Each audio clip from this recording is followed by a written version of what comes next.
काय तुम्हाला झोप येत नाहीये? रात्री झोप लागते, पण मध्यरात्री पुन्हा जाग येते. गाढ झोप लागत नाहीये. झोपेचा त्रास आहे. डोक्यात शांतता नाहीये. डोक्यामध्ये सारखे विचार, विचार, विचार आणि फक्त विचार आहेत.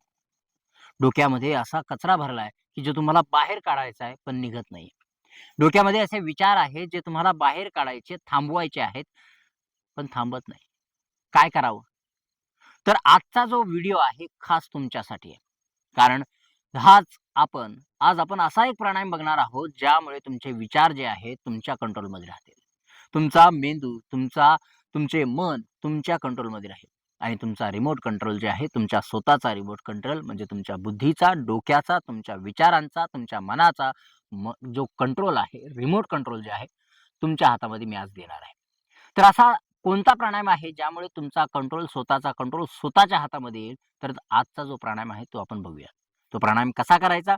त्या प्राणायामाचे फायदे काय-काय आहेत आणि का केला पाहिजे आणि कोणी करू नये, ते सुद्धा आपण सांगणार आहोत. तर नमस्कार, मी राजू भाकड तुमचं पुन्हा एकदा स्वागत करतो आपल्या YouTube चॅनलवरती.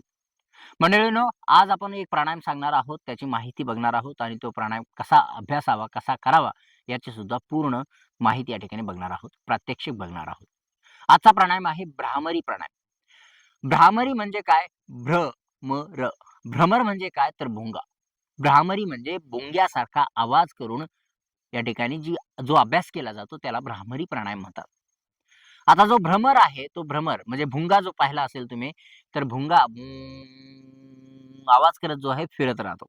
तर त्या भुंग्यासारखा आवाज जो आहे या ठिकाणी आपल्याला करायचा आहे. एकंदरीत काय तर आपल्याला चा उच्चार या ठिकाणी करायचा आहे. म. आणि जे व्हायब्रेशन्स या ठिकाणी क्रिएट होणार आहेत, ते जास्तीत जास्त जनरेट करण्याचा या ठिकाणी आपल्याला प्रयत्न करायचा आहे.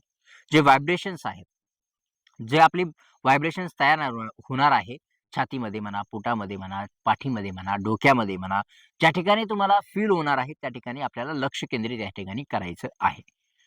जर तुम्हाला एन्झायटी असेल, तुम्हाला खूप जास्त विचार येत असेल, तुम्हाला डिप्रेशनमधून जात असाल तुम्ही सध्या, खूप जास्त विचार आहे, विचारांची शृंखला आहे, तर हा प्राणायाम तुमच्यासाठी आहे.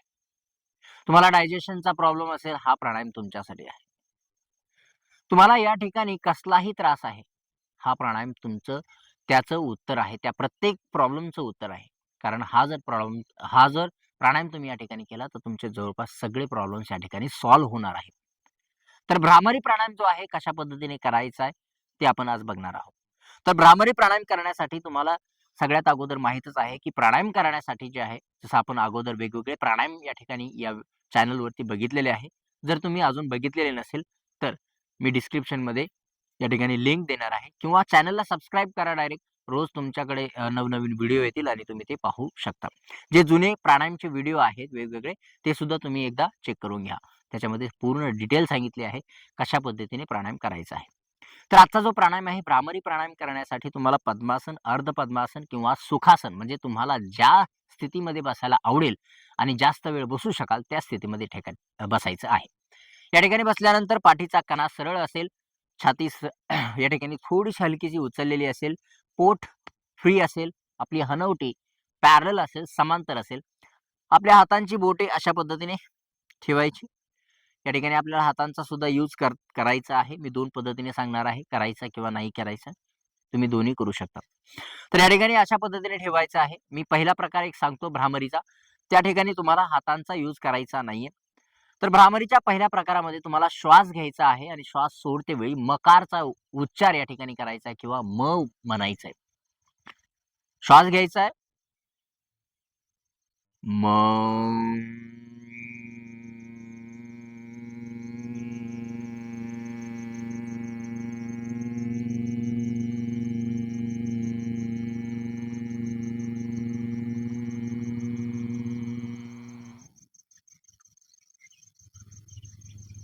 प्रॅक्टिस केली, अभ्यास केलाय? हां.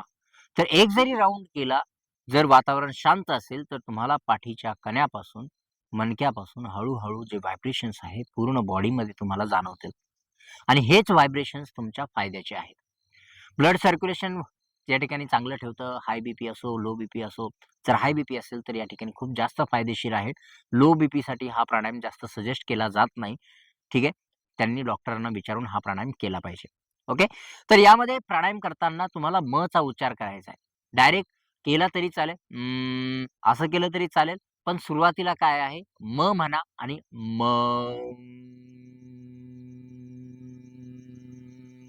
असा जो उच्चार आहे या ठिकाणी तुम्ही करा. म्हणजे तुम्हाला काय होईल, एकतर सोपं जाईल आणि तुम्हाला व्हायब्रेशन जे आहे जास्तीत जास्त फील व्हायला लागतील. तर हा जो प्राणायाम आहे अशा पद्धतीने करत चला आणि ज्यावेळेस तुम्ही श्वास घेता, जर तुम्हाला श्वास घ्यायला 4 सेकंद जर लागत असतील, तर 8 सेकंद या ठिकाणी तुम्हाला सोडायला लागले पाहिजे किंवा त्याच्यापेक्षा जास्त लागले तर अतिउत्तम. अगेन याच्यामध्ये सुद्धा तुम्ही श्वास थांबवू शकता. श्वास घेताना हळू घ्यायचा आहे, थांबवायचा आहे आणि श्वास सोडायचा आहे. तर अशा पद्धतीने सुद्धा तुम्ही या ठिकाणी करू शकता. जर 4 सेकंद या ठिकाणी तुम्ही श्वास घ्यायला लावताय, तर 4 सेकंद होल्ड करा आणि 4 सेकंद सोडा. ओके. तर अशा पद्धतीने.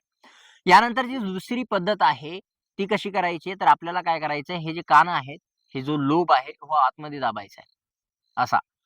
तर अंगठ्याने दाबायचा असा. तर जास्त असं असं दाबायचं नाही. मी बऱ्याचदा बघतो क्लासमध्ये काय होतं, की बरेच लोक असे कानाला ना एकदम असं दाबून धरतात. असं वाटतं हे अंगठे जे आहेत डायरेक्ट कानामध्ये जातील त्यांच्या. तर दाबायचं नाहीये. अशा पद्धतीने कान जे आहेत लोब अशा पद्धतीने दाबून धरायचे.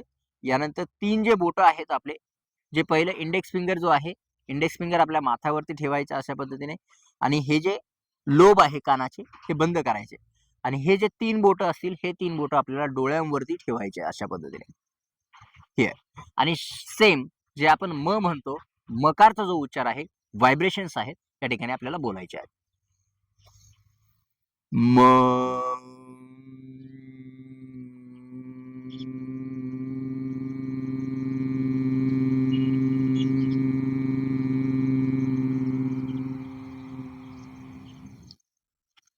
हां.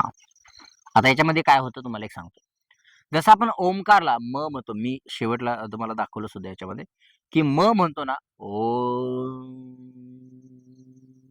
जो आहे तो एकदम आपण खाली आणतो. तर ज्यावेळी आपण भ्रामरी प्राणायाम करत असतो, त्यामध्ये तसं करायचं नाहीये. चा जो उच्चार आहे ह्याच लाईनमध्ये चालला पाहिजे.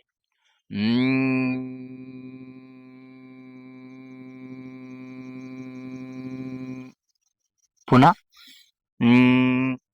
संपत आलाय श्वास, तर खाली आणायचा नाही, तिथंच सोडायचा आहे. पुन्हा श्वास घ्यायचा आहे नव्यानं आणि श्वास सोडत चालायचा चा उच्चारद्वारे.